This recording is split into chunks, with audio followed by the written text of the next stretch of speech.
네, 황보선 출발차 아침 4부 시작합니다. 국민의힘 공천관리위원회가 예비 경선 진출하는 최종 후보 명단 어제 발표했죠.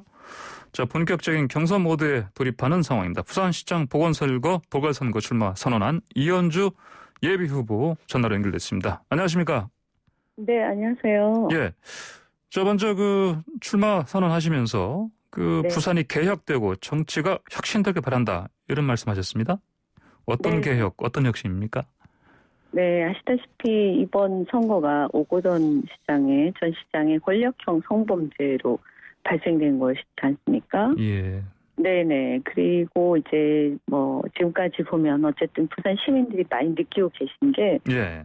LCT 사건이라든가 또 유재수 전 부시장 문제, 우리 전 의원 건이라든가 이런 것들로 좀 이렇게 불거진 기득권 카르텔의 인허가 비리 이런 문제들에 대한 이 문제의식 이런 게 굉장히 크십니다. 예. 그래서 부산에서 보면 이렇게 삼복도로라고 해서 굉장히 특이하게 이렇게 산에 이렇게 짜닥짜닥 있는 도로들이 있는데 거기를 가서 보면 30-40년이 다 된 그런 오래된 이런 삼복도로의 집들은 그대로 그때 당시 그대로 낙후된 상태로 네, 거기서 이렇게 딱 보면 바다가 이렇게 거대한 그 건물 거짓말한 건물로 가려져 있는 폭처럼 가려져 있는 이런 걸 보면서 굉장히 분노를 하게 돼요. 그래서 이 뭔가 공정하고 깨끗한 그런 시정이 필요하고요.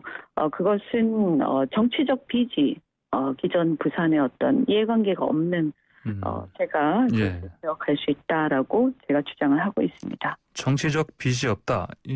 좀 설명 좀 더 좀 부탁드립니다.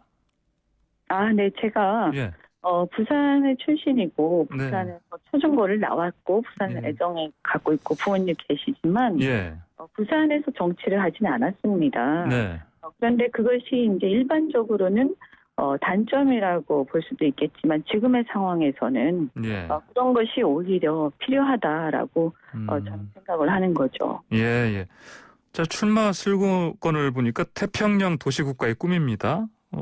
이게 이제 바다를 접하고 있는 도시니까 그 특성을 살려서 부산을 그러면 글로벌 경제 시장으로 만들겠다 이런 의미라고 제가 하신 걸 제가 들었는데 좀 더 자세한 설명 좀 해주시겠습니까? 예.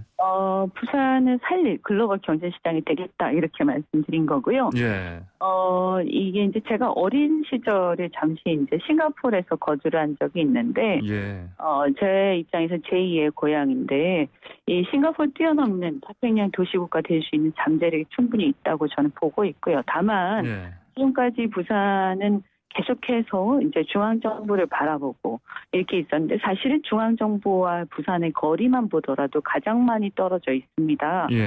그래서 부산은 그렇게 봐서는 안 되고요.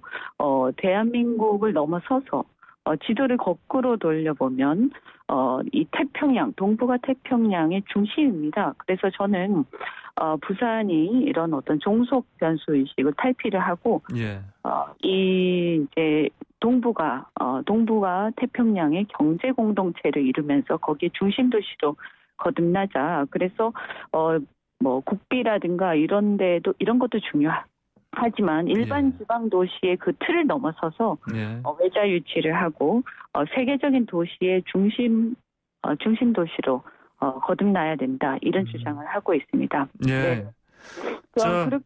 그렇게 되면 제가 볼 때는 지금 이제 340만 정도 인구인데요. 저는 500만 인구 그리고 50조의 예산 그리고 50년의 미래 먹거리를 만들어내겠다라고 주장을 하고 있습니다. 자, 그러면요. 가덕도 신공항 얘기도 좀 여쭤보겠습니다. 요즘 이제 최대 화두로 떠올라 있는데 가덕도 신공항 필요하다고 보십니까? 네, 저는 2014년경부터 적극적으로 찬성하고 주장을 해왔습니다. 공개적으로 주장을 해왔고요. 그래서 이제 제가 2015년에 국회에서 국토교통위원회 있을 때 그때도 남북권에 그러니까 국제공항이 없다는 문제가 굉장히 심각하다. 그리고 우리나라의 국제 경쟁을 위해서도 중요하고요. 특히 이제 그래서 제가 지금 현재 김해공항의 국제노선 증설에도 기여를 좀 했었는데, 제가 외국인 투자 전문 변호사였고, 과거에 이제 르노 삼성자동차나 SOL 등에서 근무를 한 기업인 출신입니다. 예. 그런데 요즘에 보면 산업 경쟁력, 물류 경쟁력이나 다름이 없고요. 이 치열한 국제 경쟁 속에서 사실 이 원가 경쟁이 굉장히 중요한데, 예. 지금은 어떻게 보면 인건비나 이런 걸로는 한계가 있고요. 물류 비용이 바로 경쟁의 큰 비중을 차지하고 있습니다. 특히 이제 최근에는 온라인 비즈니스가 중심이 되면서 이 화물 물류가 이 항만보다는 공항 중심으로 옮겨가고 있고요. 예. 인천공항의 화물 처리 능력도 한계에 다다르고 있다고 보기 때문에 저는 이 남부 경제권의 하나의 어떤 큰 공항이 있어야 되고, 거기서 제일 중요한 게 또 뭐냐, 바로 옆에 항만이 인접해서 물류의 다양한 설계가 가능해야 됩니다. 네. 네네. 네. 그래서 당연히 지금 그런 입지를 가진 곳은 가덕 신공항밖에 없고요. 다만 이제 문제는 경제성 문제지 않습니까? 경제성에 대해서 여러 가지 논란들이 있긴 한데, 저는 그것은 안 되면 되게 하라, 이렇게 생각을 합니다. 안 되면 되게 하라고요? 어떤 맥락에서 하신 말씀이시죠? 예. 네네. 네. 그러니까 지금 이제 이 부산의 또 민심과 관련해서 가덕 신공항에 대한 부산 시민들의 생각을 잘 아셔야 되는데요. 네. 제가 보니까 이 가덕 신공항은 어느덧 부산의 자존심이 되었다고 보입니다. 그래서 지금 와서 이것을 당부 문제를 따지고 이렇게 하기에는 과거에 어떻게 보면 정치권에서 서로가 이렇게 너도나도 공약을 계속 반복하면서 이미 시민들의 자존심을 계속해서 그랬다가 또 위반하고 다시 또 공약으로 내세웠다가 또 방치하고, 이렇게 되면서 굉장히 자존심을 이렇게 건드려 왔다라고 저는 생각하고요. 그래서 이제는 이거는 되냐 안 되냐를 따지는 게 아니라 이것을 반드시 만들겠다. 그리고 백년지 대계를 보면 아까 말씀드린 것처럼 사실은 하는 게 맞습니다. 그래서 경제성이 떨어지면 수요를 올려서 경제성을 올릴 수가 있습니다. 그리고 국비 투입이 부족하면 외자 유치를 모색해서 할 수 있습니다. 그래서 저는 이것을 할 수 있는 방법을 찾는 것이지, 이걸 되냐 안 되냐를 지금 논하기에는 저는 옳지 않다고 생각합니다. 예, 그러시군요. 자, 이 관련해서 사실 여당 쪽에서는 이낙연 대표가 직접 현장에 가보고 이런 모습 봤을 때 적극적으로 지지하는 지금 모습입니다. 그런데 이제 야당 내부에서는 좀 의견이 갈린다, 이런 얘기가 들립니다. 좀 아쉽지 않으십니까? 이런 부분? 그런 얘기가 갈리는데요. 사실은 구체적으로 어떤 분이 어떻게 반대하는지는 좀 뚜렷하지는 않는 것 같고, 다만 좀 더 적극적으로 찬성을 하고 당론으로 결정을 하고, 그 특별법도 어떤 통합된 의견을 가지고 특별법에 대해서 통과시키겠다라는 당론을 결정을 하고, 이 공항을 민주당의 이 버전보다 훨씬 더 제대로 된 버전을 내놓는 것이 저는 필요하다고 생각하고 있습니다. 예, 제가 그 의견 갈린다는 말씀은 이를테면 주호영 원내대표가 이 비판한 부분을 자신 이제 말씀드린 건데요. 이를테면. 네. 예. 그분이 약간 이렇게 애매한 태도를 보여주셨다고 말씀을 하시는 것 같은데.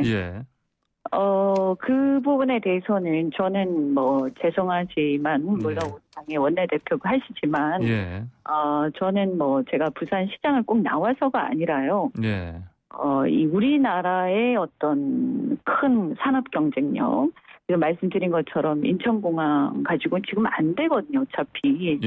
그걸로는 한계가 있습니다. 그리고 이걸 할 거면 이 항만 쪽에 붙어 있어야 되고, 이것이 남부권 전체 경제 성장에 굉장히 큰 역할을 미친다고 보기 때문에 이 부분을 아주 흔쾌하게 저는 적극적으로 동의하고 밀어주셨으면 좋겠습니다. 예, 알겠습니다. 자, 이제 예비후보 되셨으니까요. 이제 본격적인 이제 경선 본경선 향해서 가셔야 되는데, 지금 특히 이제 가장 큰 경쟁 상대가 박형준 후보 아니겠습니까?